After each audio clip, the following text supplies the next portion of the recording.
The Galactic Council had been sending messages to Earth for 50 years. Each transmission was carefully crafted, translated into hundreds of human languages, and beamed toward the blue planet with increasing urgency. The first messages were simple greetings. Later ones became formal invitations to join the Council. The final messages carried warnings about isolation and the consequences of refusing galactic citizenship. Earth never replied. Ambassador Vex stood before the great viewing screen in the council chambers, watching the latest surveillance reports from the Sol system.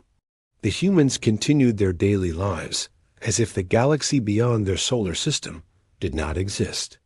They built cities, fought small wars, and launched tiny metal pods to their moon and nearby planets. To the Council, humanity appeared primitive and stubborn. Perhaps they cannot understand our messages, suggested Counselor Tor, his forearms gesturing toward the data streams. Their technology seems limited. Vex shook his triangular head. The humans had clearly received the transmissions. There, radio telescopes turned toward the signals. Their governments held secret meetings. Their scientists published papers about possible alien contact, yet they chose silence. They understand, Vex replied. They simply choose not to answer. This puzzled the Council greatly. In 5,000 years of galactic civilization, no species had ever ignored first contact. Most races responded within days, eager to join the vast network of trading worlds and peaceful colonies. Some took months to overcome fear or cultural barriers. A few required gentle pressure or demonstrations of advanced technology. But none had maintained complete silence for half a century. The human silence frustrated the Owl Council's careful protocols. They had procedures for aggressive species, frightened species, and technologically inferior species. They had no procedure for species that simply ignored them completely. Dr. Mills sat in the underground facility beneath the Nevada desert, reading the latest transmission analysis. For 20 years, he had served as Earth's secret liaison to the alien signals.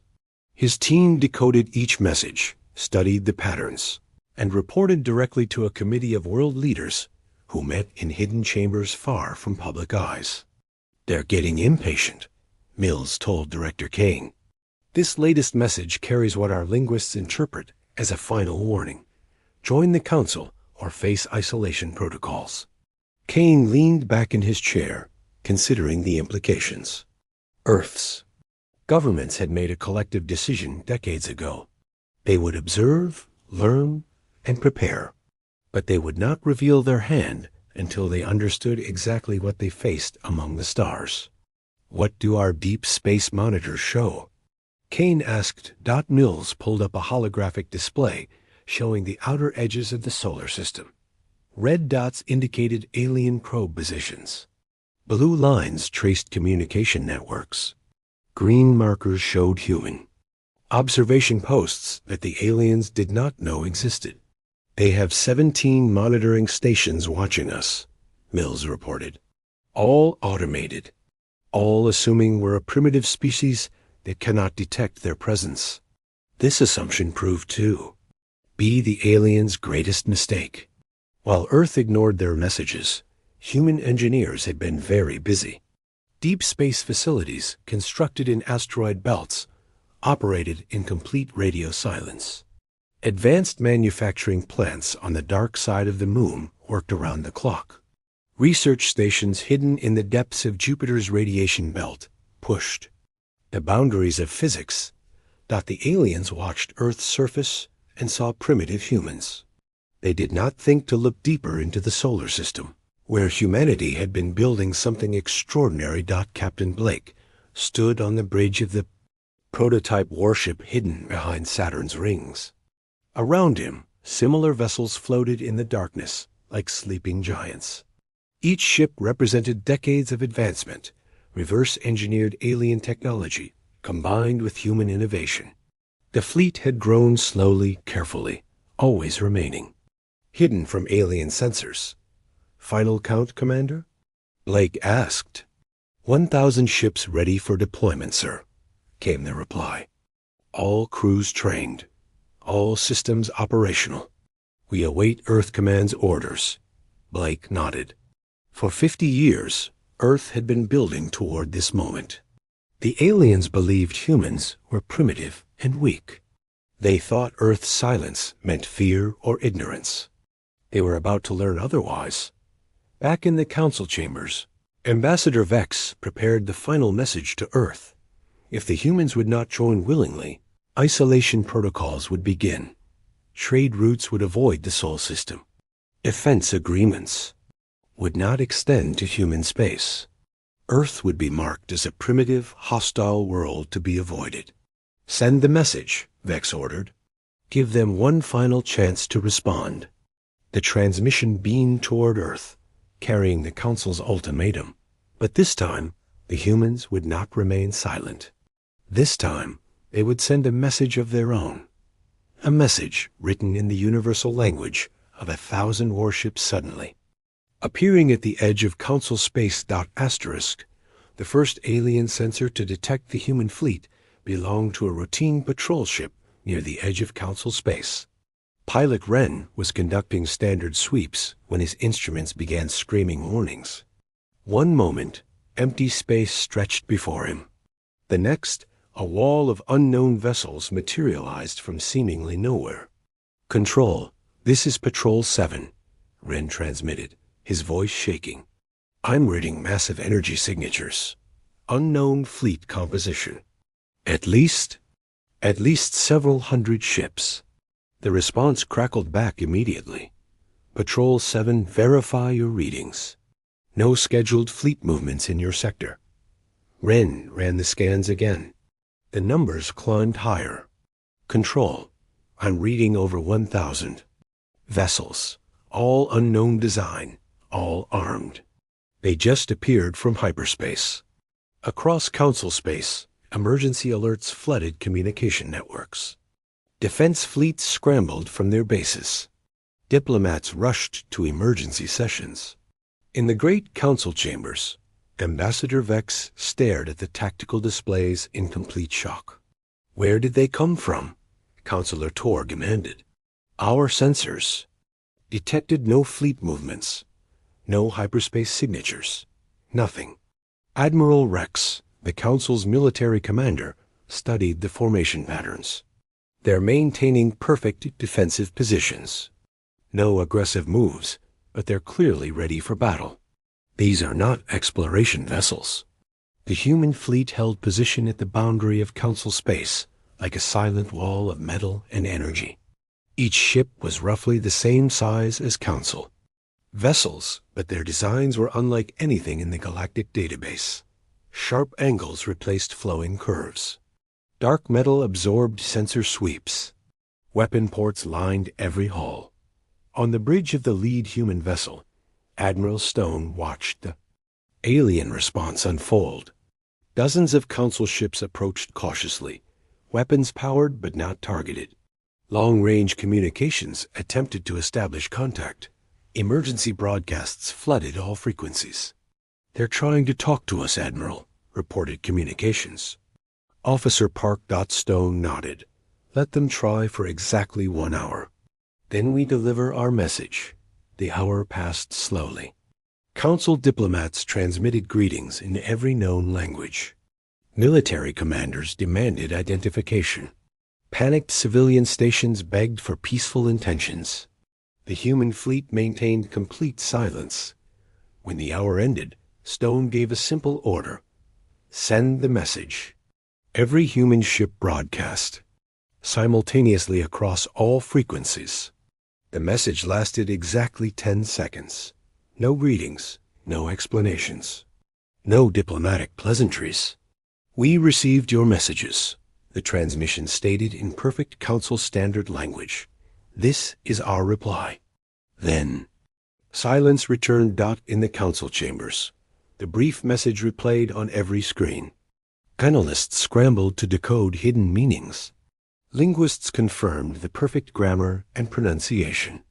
Military experts studied the synchronized broadcast timing. "Impossible," Vex whispered. "These cannot be the humans. Our surveys show they barely have spaceflight capability." Admiral Rex disagreed. "The ships originated from the Sol system. Long-range tracking confirms it. These are definitely human vessels." The realization hit the Council like a physical blow. For 50 years, they had watched Earth.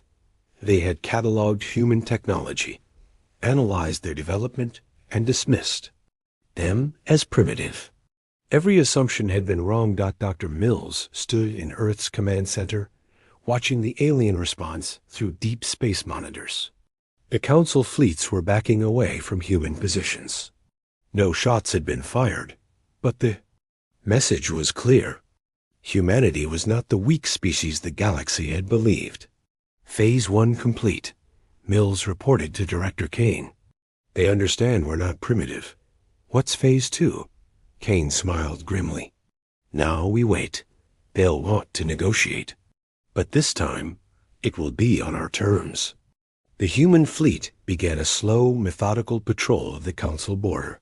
They made no aggressive moves, but their presence dominated local space. Trade routes shifted to avoid the area. Civilian traffic sought alternate paths. Military vessels maintained respectful distances. Captain Blake received new orders from Earth Command. "Begin deep scans of all approaching vessels. Map their technology. Record their communications. Learn everything." The humans had spent 50 years observing from hiding. Now they would observe from a position of strength. Back on Earth, world leaders gathered for an emergency session. The decades of secret preparation had worked perfectly. Humanity had built a fleet capable of challenging galactic powers while appearing primitive and harmless. "The Council will demand explanations," warned General Hayes. "They'll want to know how we built this fleet without detection." President Walsh nodded. "Then we'll give them some answers. But not all of them. Never all of them." The galaxy had ignored Earth's silence for 50 years. Now they would learn that silence could be the most powerful message of all. 3 days after the human fleet's appearance, the Council held its most important session in centuries. Representatives from 200 worlds packed the Great Chamber. Emergency protocols had been activated. The galaxy's most powerful civilizations demanded answers. "We are facing an impossible situation," Ambassador Vex announced to the Assembly. "A species we classified as primitive has deployed a fleet that rivals our combined naval strength." Murmurs filled the chamber. The Helix Empire had ruled space for millennia.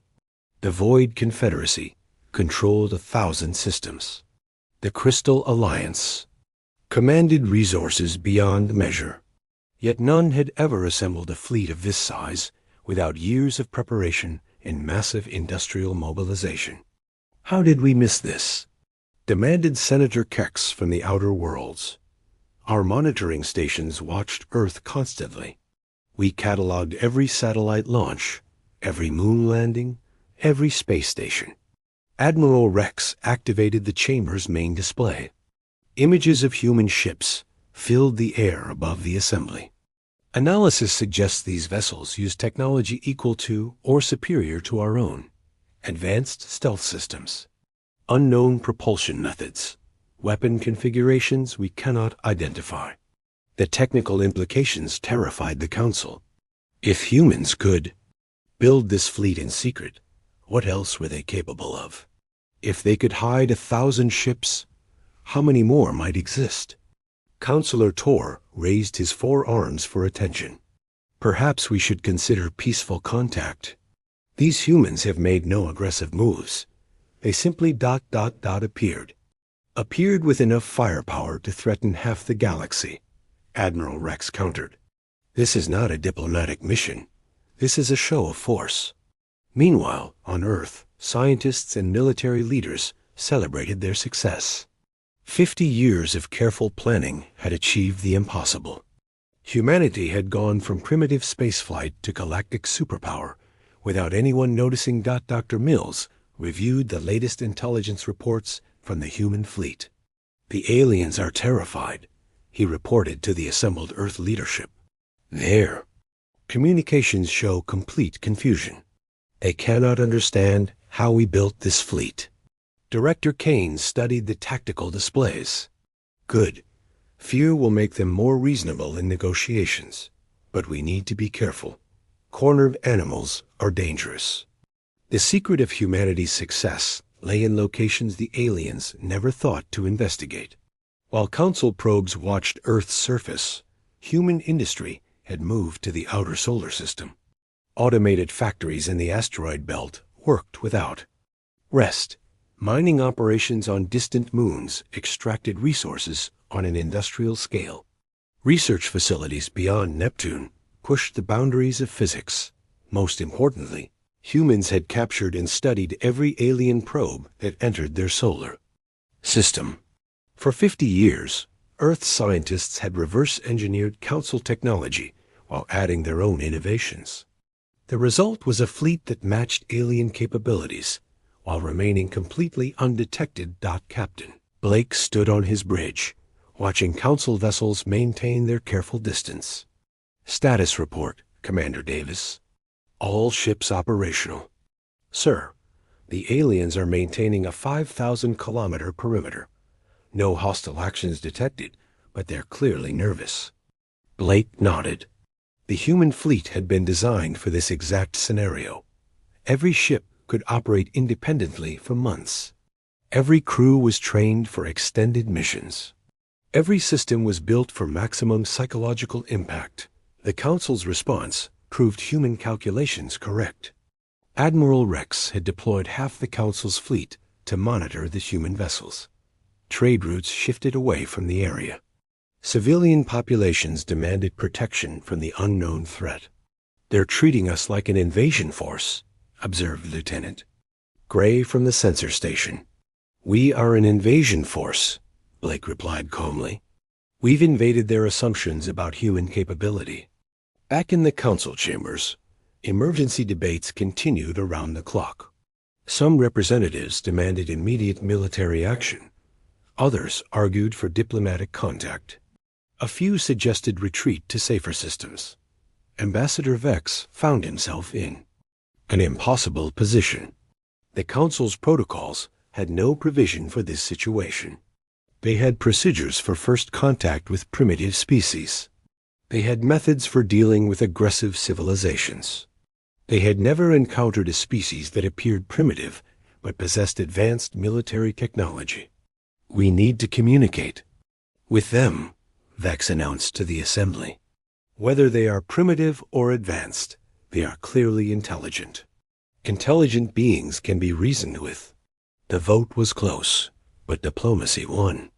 The Council would attempt formal contact with the mysterious human fleet. They would send their most experienced ambassador aboard their most impressive vessel. They would soon learn that humans had been preparing for this conversation for 50 years. The Council's diplomatic vessel approached the human fleet with extreme caution. Ambassador Vex had chosen the Star of Unity, the most beautiful ship in the Council fleet. Its flowing design and bright colors were meant to project peace and civilization. Next to the dark, angular human vessels, it looked like a flower trying to communicate with knives. Human fleet, this is Ambassador Vex of the Galactic Council, the transmission began. We come in peace seeking dialogue between our peoples. The response came immediately. Ambassador Vex, you are cleared to approach the vessel Terra's Voice. You may bring a shuttle with no more than 5 occupants. No weapons, no recording devices, no military personnel. Vex felt a chill at the precision of the reply. The humans knew his name, his title, and his ship's designation. They had been monitoring Council communications with perfect clarity. How do they know so much about us? Asked his aide, Diplomatic Officer Jin. Vex stared at the human fleets. Perfect formation. They have been watching us as carefully as we thought we were watching them. The shuttle journey to the human vessel took 20 minutes. Up close, the human ship was even more intimidating. Its hull absorbed sensor sweeps like black water. Weapon ports tracked their approach with mechanical precision. Landing bays opened with perfect timing. Inside the human ship, Vex discovered another shock. The corridors were filled with breathable atmosphere, perfectly matched to Council standard conditions. The gravity was adjusted to comfortable levels. Even the lighting was optimized for his species' visual range. "Welcome aboard the Terra's Voice," said a human wearing a simple military uniform. "I am Admiral Stone. We have been expecting you." The meeting room was starkly functional. No art, no decorations, no attempt at impressive display. A single table with chairs, appropriate for both human and alien anatomy. Water and refreshments suitable for Council biology. Vex realized the humans had prepared for this meeting down to the smallest detail. They knew exactly what his species required for comfort and survival. They had planned every aspect of first contact. "You sent us many messages over 50 years. Admiral Stone began without ceremony. "We received them all. We studied them carefully. We chose not to respond until now." "Why?" Vex asked. "The Council offers membership, trade, protection, knowledge. Why refuse contact for so long?" Stone's expression remained neutral. "We preferred to observe before committing. Your messages told us about the Council's power, but not about the Council's intentions." This confused Vex greatly. "Our intentions are peaceful. We seek to unite all intelligent species in cooperation and mutual benefit." "You seek to incorporate all species into your existing power structure," Stone corrected.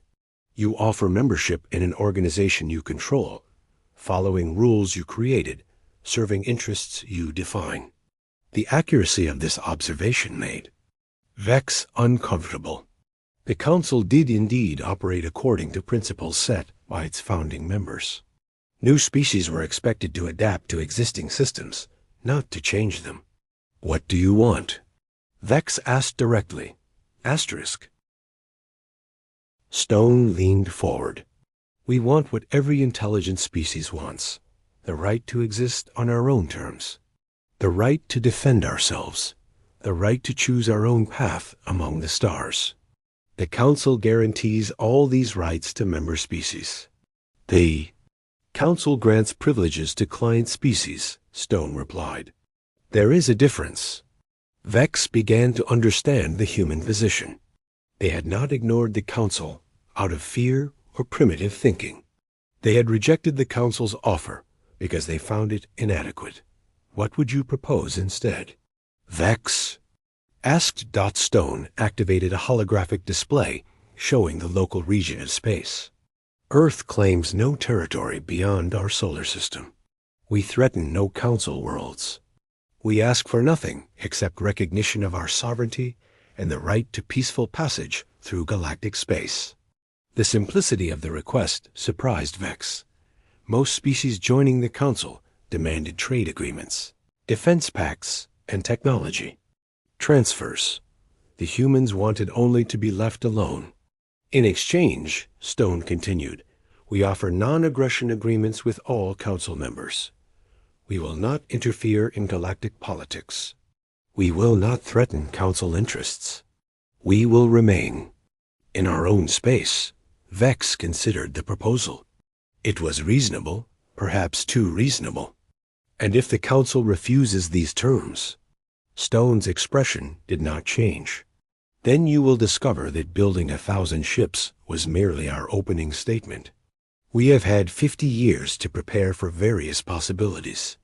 The threat was delivered so calmly that it took a moment to register. Vex realized he was not negotiating with a primitive species seeking to join galactic civilization. He was negotiating with an unknown power that could potentially challenge the Council itself. 6 months after first contact, the galaxy had adapted to a new reality. The Soul Accords, as historians would later call them, established humanity as an independent power with full sovereignty over their solar system. The Council had agreed to all human terms, but the implications rippled through galactic civilization like shockwaves. Ambassador Vex stood in his private office, reviewing reports from across Council space. The human fleet had withdrawn to Earth's borders as promised, but their impact continued to grow. 3 minor species had requested similar sovereignty agreements. 2 major trade unions were renegotiating their Council relationships. The entire structure of galactic politics was shifting. The outer worlds are demanding representation reform, his assistant reported. They claim the human example proves the Council's membership system is outdated. Vex nodded grimly. The humans had done more than secure their independence. They had demonstrated that the Council's power was not absolute. For the first time in millennia, an intelligent species had dictated terms to the galaxy's ruling body. On Earth, the celebration was quieter but more profound. President Walsh addressed the world from the same underground facility where Dr. Mills had monitored alien signals for decades. Today, humanity takes its place among the stars not as junior partners or client states, but as equals, Walsh announced. We have proven that our species cannot be underestimated or ignored. The success exceeded every projection. Earth's secret. Fleet had achieved total strategic surprise. The Council had backed down without a single shot fired. Humanity now possessed both independence and the respect that came with demonstrated strength. Dr. Mills, now promoted to Director of Galactic Affairs, oversaw the transition from secrecy to limited openness. Selected human technologies were shared with Earth's population. The existence of alien civilizations became public knowledge. The true extent of humanity's space capabilities remained classified. How many more ships do we actually have? Asked General Hayes during a security briefing. Mills smiled. That information remains on a need-to-know basis. But let's say our 1,000-ship fleet was not our entire inventory. The genius of humanity's strategy lay not in the ships themselves, but in the implications they created. The Council could not know how many more vessels Earth possessed. They could not determine the true extent of human capabilities. Uncertainty became humanity's greatest weapon. Captain Blake, now promoted to Admiral, commanded the sole defense fleet from a new base, built in the asteroid belt. His vessels patrolled the edges of human space with quiet confidence. Alien ships requesting passage were granted safe conduct. Council diplomats were received with polite formality. But everyone understood the underlying message. Status report. On galactic activities? Blake asked his intelligence officer. The Council is adapting, sir. They're being more careful with other species now, more respectful of sovereignty claims. The balance of power has definitely shifted. This shift was exactly what Earth's planners had hoped to achieve. Humanity did not want to conquer the galaxy or dominate other species. They wanted to exist on equal terms with powers that had previously viewed them as primitives. The long-term effects would prove even more significant. Other species began to question the Council's authority. Independent research programs developed new technologies without Council oversight. Trade networks formed outside official channels. The galaxy became more diverse, more competitive, and more free. Ambassador Vex found himself in an unusual position. The human success had actually strengthened his career.